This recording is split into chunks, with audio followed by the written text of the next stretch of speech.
sarangi, those beautiful Estonian violins. Sarangi, yeah. Did anybody on the island play with one of them? No. Why?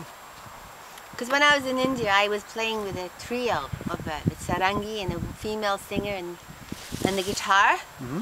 And it was like a real experiment in East meets West. Nice. And they hadn't a clue what I was doing, and they hadn't a clue what they were doing, but we managed to hear the right keys. And it was wonderful. They're so beautiful, those parrots. They're not bad, eh?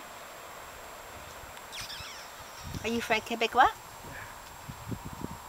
Tu restes ici? Yeah. Well, in Victoria. Victoria. But I've been here 10 years also. Okay. Mm-hmm. Amazing. Do you play tabla too? No, not at all. Because there's some tabla players and people who teach tabla in Victoria, right? Yeah. Mm-hmm.